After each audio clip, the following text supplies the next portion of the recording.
I was told that crime doesn't pay, but I can't tell.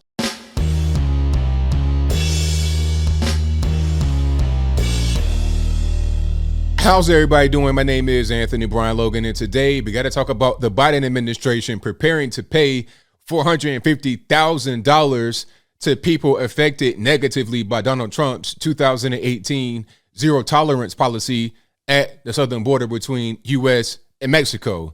Now, there's a whole lot here. There's a lot we got to really discuss. But first, let's back up a little bit to explain what's going on, just so we're on the same page with each other and you have full and proper context. Now, there's a crisis happening on the border right now because they're letting pretty much every Tom, Dick, and Harry flow across. They say, meaning Biden, Kamala Harris, Alejandro Mayorkas, all these people, they say that the border is closed, don't come to the border, all this and that. But when you see the border, it's wide open. The Border Patrol can't really do anything. Their hands are tied. At one point, they had 15,000 Haitians up under a bridge, and a lot of them got sent back, but that's a different story. And for now, I digress. The whole point is that the border is wide open. It doesn't matter what they say. Now, under Trump, this wasn't the case. It was not the case. Why? Because he had policies that made it unattractive to go to the border and try to get in illegally in the first place, right? Zero tolerance. You get caught at the border, you're getting sent back. You want to apply for asylum, do that in Mexico. Don't try to do that here. If you're caught at the border, you're an underage person, you're a kid or whatever. Maybe there's a so-called parent with you. Could be a coyote, but whatever. If you guys go to the border, we're going to separate you until we figure out what's going on. We're going to put the adult in detainment over here, the child over there, and we'll figure out what's happening, right? I think sometimes it may have gotten processed and released, but that was rare. Normally, you're getting sent right back across, maybe back to your country of origin. If it was not Mexico, you might get a flight to Brazil or wherever you come from, right? That was the policy under Trump. So people understood that before they came, which is why they didn't want to go. I've heard Haitians being interviewed by Fox and other stations say that they've been in South America for the past 13 years or more, ever since the earthquake in Haiti. They've been in South America, and they waited until Biden got in there because he had the border wide open. Trump didn't have that. Now, the Biden administration say that this treatment of illegal aliens at the border, the zero tolerance policy, was inhumane and it wasn't right. And they want to give them reparations. Yes, I said reparations. I'll talk about that word specifically in a little bit.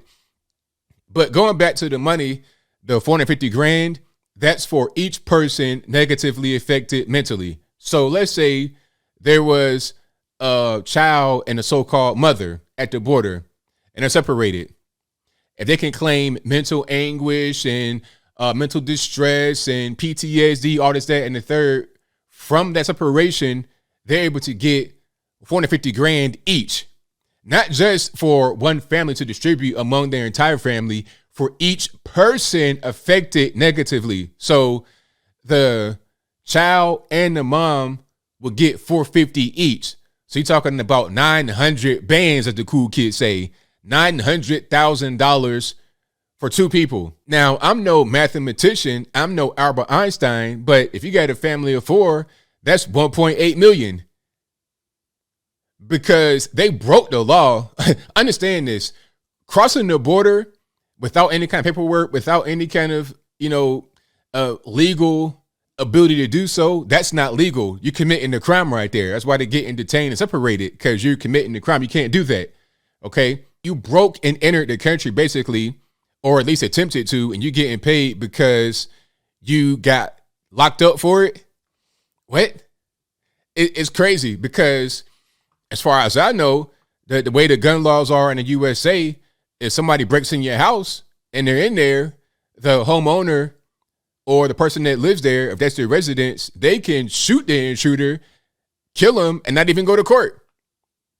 If I'm wrong about that, y'all let me know. So I find it kind of hard to understand if somebody's able to get reparations for committing the crime when, if a similar crime was committed, the same person that's getting paid could get killed and it's not even a crime at all.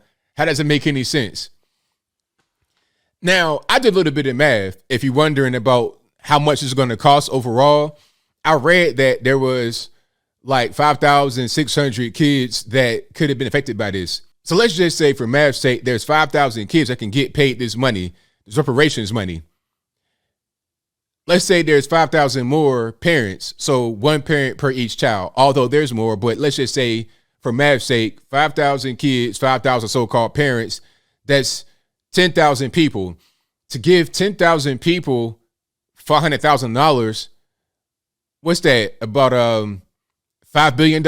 Now, is that right? Does that make sense? Are you cool with that, at $5 billion? How about when I tell you that they were going to give $45 billion to historically black colleges, but then they reduced that to $3 billion.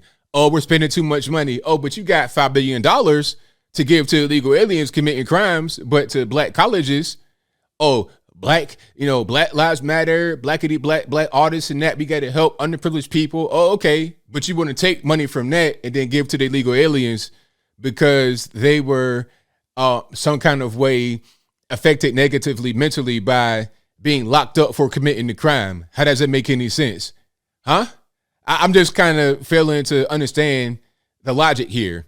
And of course, reparations. We got to talk about that word, because I know a lot of you guys that are watching this are completely upset. I'm talking about beyond mad, like steam coming out your ears right now. How are they going to give illegal aliens reparations, but black folks can't get it? Now, don't get it twisted. I'm not in favor of reparations for black folks or anybody else, especially not no illegal aliens committing crimes. But for those that are in favor of reparations for black folks for slavery and whatnot, this is what I was talking about before on different debates. When I said that when people like Joe Biden and Kamala Harris and others are asked, hey, what about black folks, reparations for slavery, what are we going to do? And then they respond like this: oh, well, we're going to do a study and we're going to figure it out and we're going to come to the best conclusion. Ain't going to be no study.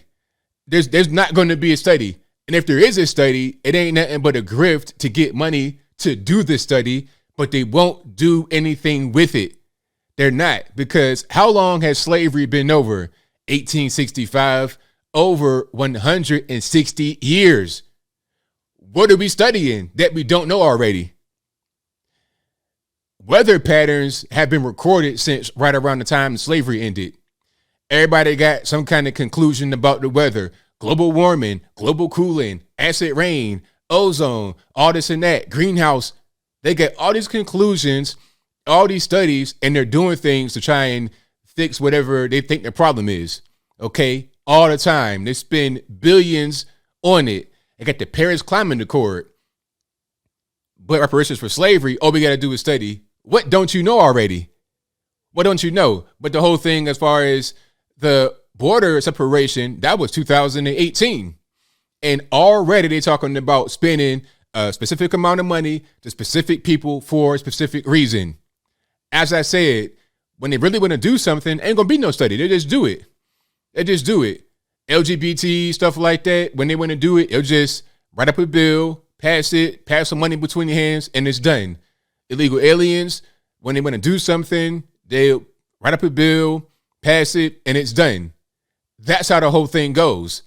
Okay? They're not going to actually do anything beyond what they've done for you, black folks. So when you go into colleges like Howard, historically black college in DC, and they got rats and roaches and mold and stuff like that, understand that Trump was trying to give $500 billion in the platinum plan. People kind of got mad at that, talking about, oh, it's not just for black folks. It's not only for black folks. All right, well, tell me this. What in Joe Biden's plan is going to help black folks specifically? I saw the NAACP talking about athletes should avoid Texas because they don't have vax mandates. Do you understand kind of what's going on? These people in government are not going to do a thing for you. Not at all. And if you're black, white, Puerto Rican, Candy Strike. Now, for their own special interests, for illegal aliens to be able to get more of a voter base, because that's ultimately the goal. They want to get illegal aliens in, bribe them with millions and billions of dollars, make them citizens, and then have them vote for the Democratic Party. Hey, don't forget, we gave you that money. I gave you that $500,000 cold hard cash, tax-free off the books. Is it going to be taxed? How are you going to pay tax as an illegal alien on money that you get as a gift or whatever the case may be. Okay, how they going to tax that? Do you have an EIN? Like, what are they going to do? Straight cold hard cash. Hey, take that. Thank you for being illegal. All right, now vote for me in 2022 and 2024. That's what's going on. It's going to be a campaign stumping thing. But yet and still, we got people talking about how bad Trump was, how racist Trump was. Trump would never do a thing like that. Trump would never reward people committing crimes and neglect hardworking, everyday, regular, normie American citizens who don't commit crimes. But hey, I mean, if you voted for Joe Biden, enjoy your tax money going to people that committed crimes who are not even in this country illegally because they were, quote unquote, treated unfairly and they're having the mental episode because they got locked up for committing the crime. Ridiculous, but I think I'll leave that right there for now. And what say you? How do you feel about this whole thing? Reparations for illegal aliens, but nobody else. Your tax money, billions of dollars going toward people who committed crime and got locked up for their crime. Whatever your thoughts are, let me know in the comments below. You guys pretty much know where I'm at. This is preposterous. It's ridiculous. You committed a crime, you do the time. Period. If you don't want to go through any kind of mental anguish, how about don't commit crime? How about don't come to our border illegally? How about that? It's very simple. We all know what the laws are. You know what the law are before you can. Don't do the crime if you don't want to do the time. Nobody should be getting paid because they got locked up or separated. If you are a regular citizen and you decide to steal some money from your job, $200, right? And you get locked up. Now, do your kids come with you? No. You locked up by yourself or in a cell with Big Bubba and them. That's who you in jail, but your kids don't come with you. They might come visit you through the glass, put their hand on the, crying, all this and that with their hand on the glass. They might do that, but they ain't going to be in cell block A with you. But because illegal aliens could not have their kids in the so-called cages, not under a bridge like Biden had, but because they couldn't be in the same cage together, they're entitled to $500,000, cold hard cash, $500,000 that can stack so they can get millions of dollars per family. It's preposterous, but you see where their priorities lie. Remember that come 2022 and 2024. And if you don't, that's your fault. But whatever your thoughts are, please let me know in the comments below. And that's all I got to say for this video. If you like what you heard, please comment, rate, share, and subscribe. Peace.